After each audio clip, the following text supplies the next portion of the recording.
Ya kawan-kawan, selamat datang. Hari ini kita membawa tajuk Indonesia Show Out. Sedikit kawan-kawan,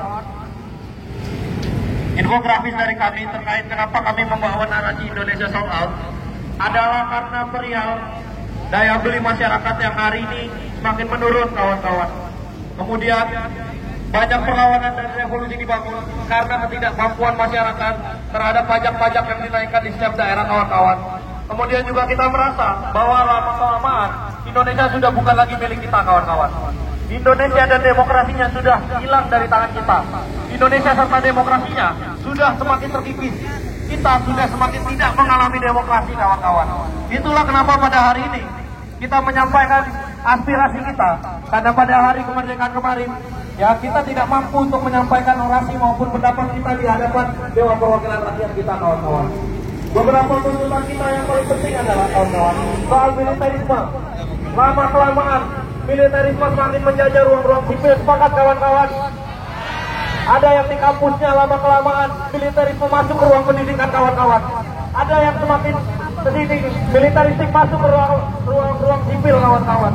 Kemudian kita juga berbicara kawan-kawan soal kapitalisme dan imperialisme. Bagaimana ruang-ruang kapital komersialisasi terjadi di mana-mana. Dan yang paling fundamental untuk kita semua kawan-kawan, bahwa pendidikan kita hari ini dikapitalisasi. Setiap pendidikan kawan-kawan dikapitalisasi.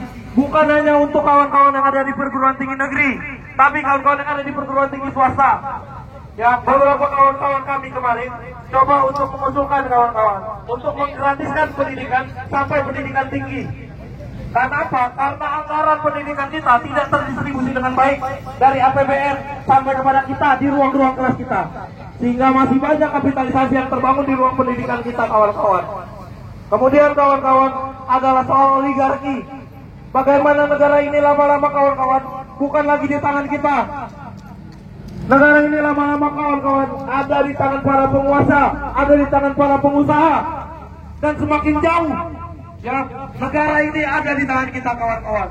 Maka hari ini kita turun sebagai bentuk perwakilan dari masyarakat. Setidaknya kawan-kawan, orang-orang yang ada di rumah kita wakilkan.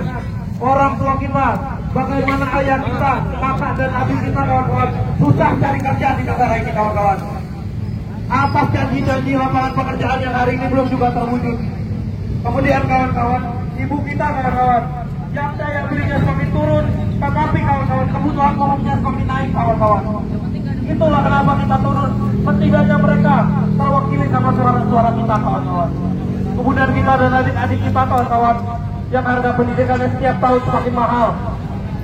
Kita hari ini berkuliah tertati-tati, bisa jadi besok-besok adik-adik kita tidak bisa berkuliah karena harga pendidikan tingginya yang semakin mahal kawan-kawan. Maka setidaknya kita mewakili orang-orang itu, yang mana kita juga adalah masyarakat sipil. Dan kemudian kawan-kawan, kita ada di jantung ibu kota ini kawan-kawan, mewakili suara kawan-kawan yang ada di daerah, kawan-kawan yang ada di pelosok, menanti-nantikan untuk kita turun dan menyampaikan apa yang menjadi keluh kesah mereka terkait represivitas yang terjadi di daerah-daerah, terkait penangkapan-penangkapan, terkait ruang hidup yang mulai dirampas, tanah yang seharusnya milik rakyat kawan-kawan dikapitalisasi, disekat-sekatkan sehingga rakyat harus membayar untuk memiliki tanah tersebut kawan-kawan. Sehingga para petani-petani harus menggarap di lahan yang bukan lahan mereka kawan-kawan. Hari ini kawan-kawan yang di wilayah menantikan kita turun di ibu kota untuk menyampaikan itu semua. Kawan-kawan di Jawa Tengah kawan-kawan, mereka menyampaikan terkait beberapa kawan-kawan mereka yang sedang menjalani persidangan. Akibat apa kawan-kawan? Menyampaikan pendapat. Apakah menyampaikan pendapat adalah bentuk kriminal kawan-kawan? Apakah menyampaikan pendapat adalah bentuk perlawanan terhadap negara kawan-kawan? Yang mana justru lebih kriminal adalah menangkap mereka, merepresi mereka dan membuka mulut mereka. Siapa kawan-kawan? Adalah adik-adik kepolisian yang juga mungkin belum tentu bisa menahan kawan-kawan bagaimana emosional mereka terhadap masyarakat. Mereka-mereka yang menjaga kita ini kawan-kawan adalah orang-orang yang seumuran sama kita. Hari ini kita memperjuangkan, barangkali anak cucu mereka nanti kawan-kawan mengalami hal yang sama yang dilakukan oleh negara. Tapi mereka memukul mundur, mereka menggunakan senjatanya, mereka menggunakan alat-alat pemukulnya untuk memukul suara-suara masyarakat.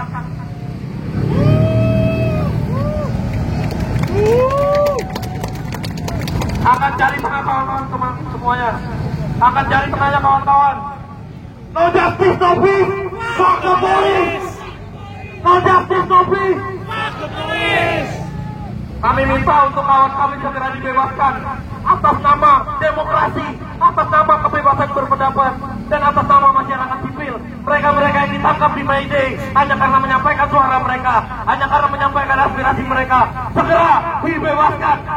Hidup mahasiswa, hidup rakyat Indonesia, hidup perempuan yang terus melawan. Terima kasih, boleh dilanjut kawan-kawan. Tadi ada listnya mungkin. Ya, tepuk tangan untuk kawan-kawan dari Mustafa, kawan-kawan.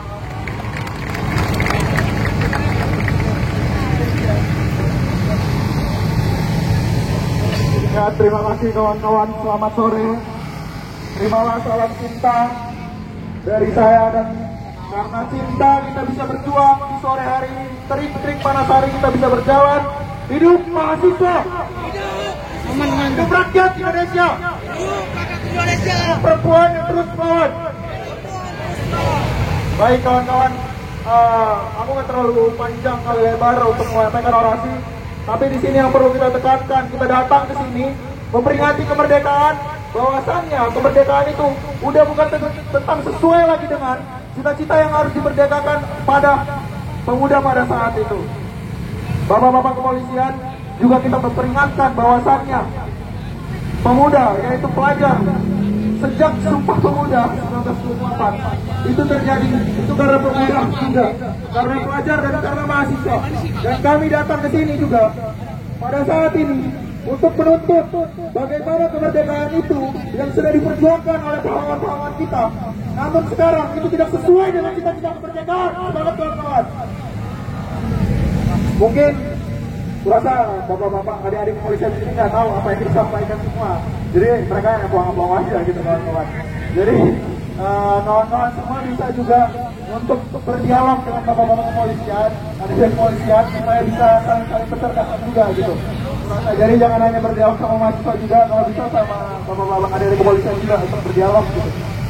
Nah, di sini juga saya menegaskan kawan-kawan, berbicara tentang kapitalisme, bagaimana negara ini sejak dari zaman Jokowi dan juga sejak Prabowo kepemimpinannya hanya menguntungkan para kapitalis, hanya menguntungkan para korporasi, sedangkan masyarakat daerah itu dibiarkan begitu saja. Terbukti dengan bagaimana Dewan Pengkhianat Rakyat sekarang tidak mengesahkan rancangan undang-undang masyarakat adat, tidak mengesahkan bagaimana payung hukum rancangan undang-undang masyarakat adat, itu sampai sekarang malah berdebu di gedung DPR RI. Dan kita di sini sekarang kawan-kawan juga menuntut untuk perlindungan terkait masyarakat adat yang ada di daerah. Dan kita juga menuntut kepada Dewan Pengkhianat Rakyat bahwasannya rancangan kita undang-undang acara pidana yang tidak sesuai dengan prinsip untuk kepastian hukum bagi rakyatnya, namun di sini nyatanya untuk kepastian bahwasannya kebebasan kita direnggut sebagai masyarakat, kebebasan kita direnggut yang mana tidak sesuai dengan prinsip-prinsip demokrasi.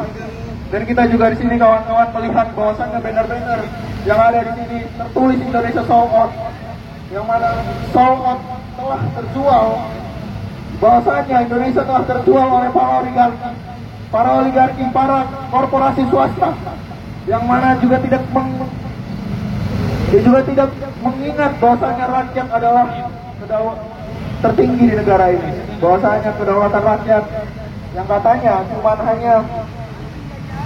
hanya narasi yang ada di peraturan dan kebijakan dan undang-undang yang ada. Dan kita datang ke sini bukan hanya untuk berbaris saat ini, namun kita melakukan konsolidasi sebelum-sebelumnya. Kita mahasiswa dan juga bersama masyarakat dalam gerakan rakyat melakukan diskusi-diskusi kecil supaya apa kawan-kawan, kita menjaga dan merawat demokrasi yang ada di negeri ini. Namun faktanya setiap kita datang kali di sini kita dipukuli. Namun faktanya setiap kali kita datang di sini kita digoreng sebagai yang berperilaku vandalisme, padahal mereka sendirilah yang melakukan vandalisme dan anarkisme terhadap rakyat kita sendiri. terhadap pembuat kebijakan yang mana kebijakan itu tidak berpihak sama sekali buat kita. Dan kita juga di sini mengingatkan bahwasanya 80 tahun kemerdekaan hanyalah sebagai ilusi semata dan dianggap panah bagi mereka dan hanya dianggap seremonial yang untuk diperingatkan dalam satu hari yaitu tanggal 17 Agustus. Namun mereka tidak membuat kemerdekaan yang sesungguhnya berasal dari kebijakan-kebijakan yang berpihak pada rakyat. Di sini kawan-kawan, cara kita mahasiswa dan juga kita bersama rakyat. Di sini aku juga mau minta kawan-kawan semua untuk angkat tangan kirinya, kita mengucapkan sumpah mahasiswa supaya kawan-kawan semua yang ada di sini kita apa yang kita ucapkan, apa yang kita jadikan di sini sebagai kita berdiri sih, bahwasanya adalah sumpah kita terhadap mahasiswa menjadi mahasiswa. Sumpah mahasiswa Indonesia. Kami mahasiswa Indonesia bersumpah. Bertanah air satu. Tanah air tanpa penindasan. Kami mahasiswa Indonesia bersumpah. Berbangsa satu. Bangsa yang gandum akan keadilan. Kami mahasiswa Indonesia bersumpah. Berbahasa satu. Bahasa tanpa kebohongan. Bahasa tanpa kemunafikan. Hidup mahasiswa. Hidup rakyat Indonesia. Hidup perempuan yang terus melawan. Terima kasih. Terima kasih kawan-kawan, selamat sore.